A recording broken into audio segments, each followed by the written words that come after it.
दोस्तों आपने समुद्र में चलते हुए यह इतने बड़े बड़े जहाज तो देखे ही होंगे और ये इतने खूबसूरत और इतने शानदार होते हैं कि इनसे नजरें हटाना मुश्किल हो जाता है और इनमें बैठकर समुद्र की सैर करने का तो अलग ही मजा है। यह जहाज साइज में इतने बड़े होते हैं कि एक पूरा शहर इन जहाज में समा जाए। इन समुद्री जहाज को बनाने में अरबों डॉलर खर्च हो जाते हैं और यह जहाज बहुत ही लग्जरी और सेफ्टी फीचर से लैस होते हैं। और इतने बड़े बड़े जहाज़ों को देखकर आपके दिमाग में एक सवाल तो आता ही होगा कि यह जहाज़ इतने बड़े होकर भी समुद्र में कैसे तैरते रहते हैं और ये समुद्र में डूबते क्यों नहीं, और क्या फ़र्क है आज के समुद्री जहाज़ और दुनिया के पहले सबसे बड़े समुद्री जहाज़ RMS टाइटैनिक में, जो अपने समय का सबसे बड़ा और लग्जरियस जहाज़ था जिसे अनसिंकेबल जहाज़ माना जाता था। तो फिर वो क्यों अपने पहले ही सफर में एक आइसबर्ग से टकराने के बाद भी सिर्फ 3 घंटे में ही डूब गया? इन सभी सवालों का जवाब आइए जानते हैं इस वीडियो में। नमस्कार दोस्तों, स्वागत है आपका नॉलेज लाइफ में। दोस्तों अक्सर हम समुद्र में कई तरह के बड़े बड़े जहाज देखते हैं, जिसमें कंटेनर शिप,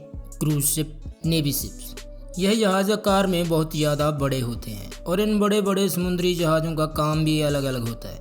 कंटेनर शिप को अक्सर ट्रांसपोर्ट के काम के लिए इस्तेमाल किया जाता है, जो कि एक देश से दूसरे देश में सामान को ट्रांसपोर्ट करते हैं। और दूसरी तरफ जो क्रूज शिप होते हैं, इनमें लोग समुद्र की सैर करने के लिए और एक जगह से दूसरी जगह में जाने के लिए इस्तेमाल करते हैं। क्रूज शिप बहुत ही लग्जरीज होते हैं, इनमें हर प्रकार की फैसिलिटी मौजूद होती है। और जो नेवी शिप्स होते हैं, ये किसी भी देश की सुरक्षा के लिए इस्तेमाल किया जाता है और नेवी शिप्स हर तरह के हथियारों से लैस होती हैं। तो दोस्तों अब हम बात करेंगे कि यह इतने बड़े बड़े समुद्री जहाज, जो कि स्टील और लोहे के बने होने के बावजूद भी अपने ऊपर इतना वजन लेकर भी समुद्र में कैसे तैरते रहते हैं और यह समुद्र में डूबते क्यों नहीं।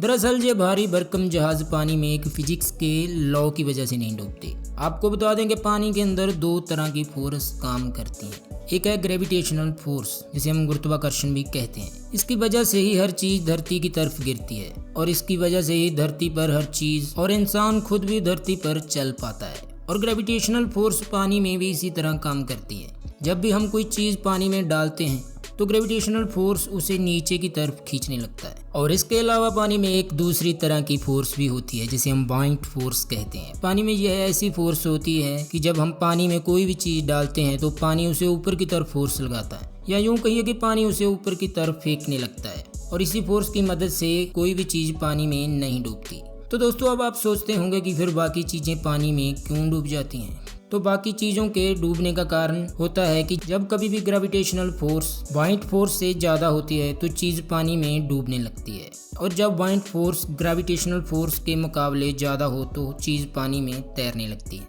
दोस्तों किसी भी चीज़ का सरफेस एरिया ज़्यादा होगा उस चीज़ के वजन के मुकाबले, तो वो डूबेगा नहीं। दोस्तों मान लीजिए 100 ग्राम लोहे की गेंद को पानी में गिराए तो वो 100 ग्राम लोहे की गेंद 100 ग्राम पानी को ही डिस्प्लेस करेगी और इसका सरफेस एरिया भी कम होने की वजह से लोहे की गेंद डूब जाएगी। और दूसरी तरफ रबर की गेंद का वजन कम होता है और ये गेंद अपने वजन से कहीं ज़्यादा पानी को डिस्प्लेस करती है और रबर की गेंद का सरफेस एरिया उसके वजन के मुकाबले काफ़ी ज़्यादा होता है, इसीलिए वो पानी में तैरती रहती है। और इसी तरह जो साइंस समुद्र के बड़े बड़े जहाज़ों पर भी काम करती है। जैसे किसी पानी के जहाज़ का वजन 100 टन है तो वो 1000 टन पानी को विस्थापित करता है। इसी हालत में बाइंड फोर्स ग्रेविटेशनल फोर्स के मुकाबले ज़्यादा होता है और इसी वजह से ये समुद्री जहाज़ पानी में डूबते नहीं। पर कई घटनाएं ऐसी भी हैं जिसमें समुद्री जहाज़ पानी में डूब जाते हैं। ऐसा तब होता है जब किसी जहाज़ के निचले हिस्से में छेद हो जाए तो वो जहाज़ के अंदर पानी बहुत तेज़ी से भरने लगता है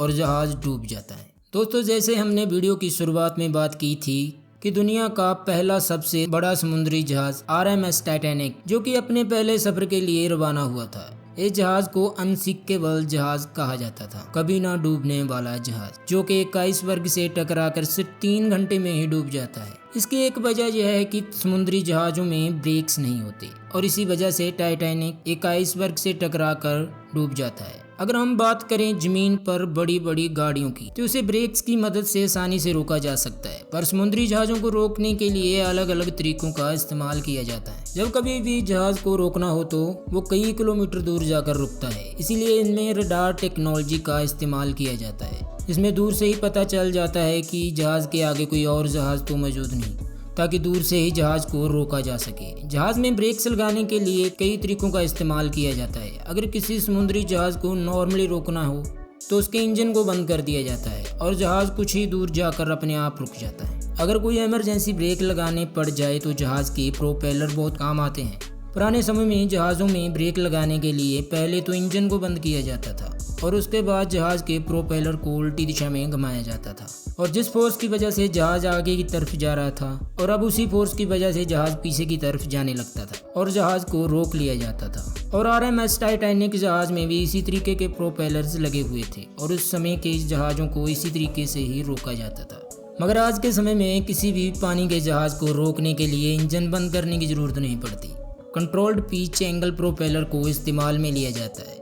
इसमें प्रोपेलर को रोकने की ज़रूरत नहीं पड़ती। इसमें ब्रेक लगाने के लिए प्रोपेलर के फैंस के एंगल को चेंज कर दिया जाता है। इसमें जो फोर्स जहाज़ को आगे की तरफ धकेल रही होती है अब वो जहाज़ को पीछे की तरफ धकेलने रखती है और जहाज़ को रोक लिया जाता है। इस तरह ब्रेक लगाने की प्रक्रिया भी बहुत स्लो होती है, क्योंकि अगर इस काम को तेज़ी से किया जाए तो जहाज़ के इंजन पर बहुत ही ज़्यादा लोड पड़ जाता है, और अगर इमरजेंसी कंडीशन पर इस प्रक्रिया को ज़्यादा तेज़ी से किया जाए तो इंजन पर ओवरलोड कंडीशन में आ जाता है और इस हालत में जहाज़ के इंजन के फेल होने का ज़्यादा चांस होता है। और इस इंजन को ओवरलोड कंडीशन से बचाने के लिए प्रोपेलर के एंगल को धीरे धीरे चेंज किया जाता है और इसी तरह जहाज़ को रोकने के लिए एक और तरीके का इस्तेमाल किया जाता है।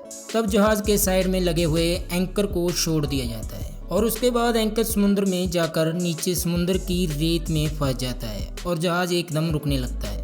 तो दोस्तों ये जानकारी थी कि समुद्र में चलने वाले बड़े बड़े जहाज़ पानी में कैसे तैरते हैं और कैसे इन पानी के जहाज़ों को समुद्र में ब्रेक्स लगाए जाते हैं। अगर आपको हमारी वीडियो में दी गई जानकारी अच्छी लगी तो वीडियो को शेयर करें, वीडियो को लाइक करें और चैनल को सब्सक्राइब करें। वीडियो में बने रहने के लिए आपका बहुत बहुत धन्यवाद।